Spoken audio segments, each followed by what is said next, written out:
Assalamualaikum warahmatullahi wabarakatuh. Hai teman-teman, apa kabarnya hari ini?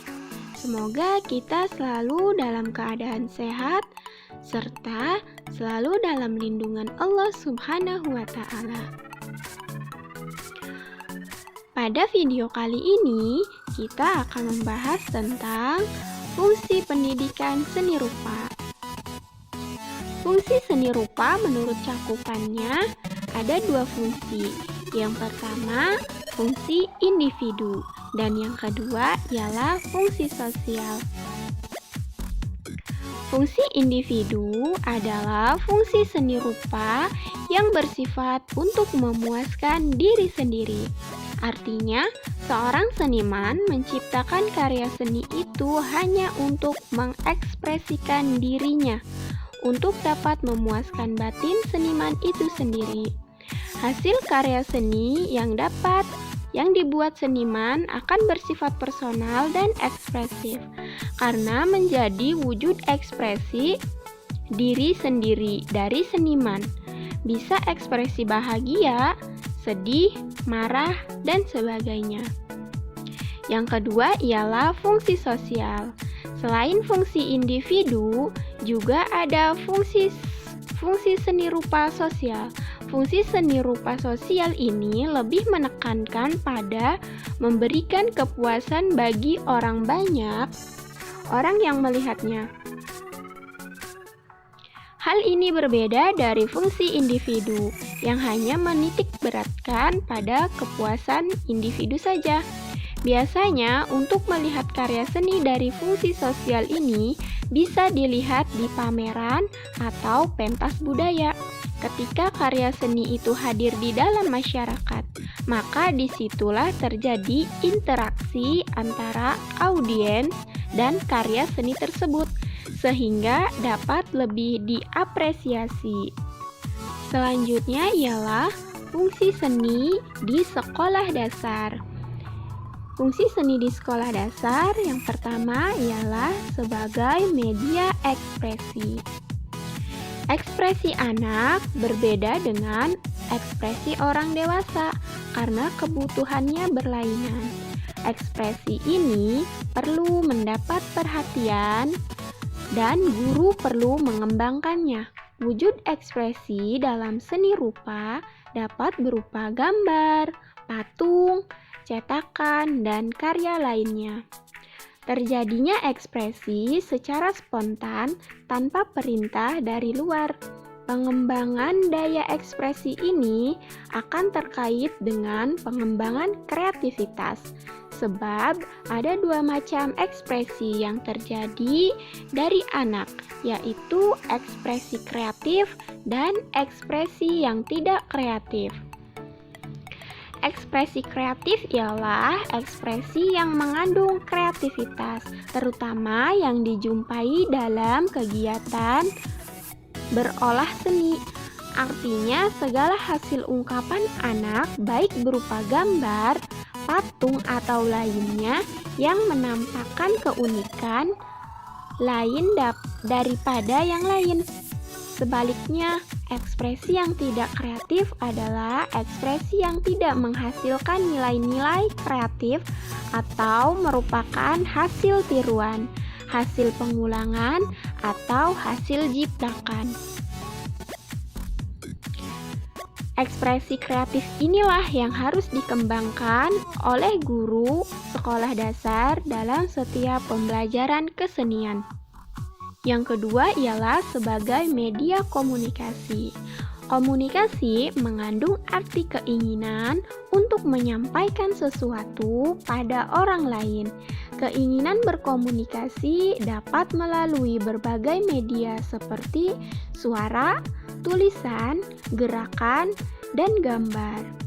Melalui suara, komunikasi dapat diwujudkan dalam bentuk nyanyian atau musik.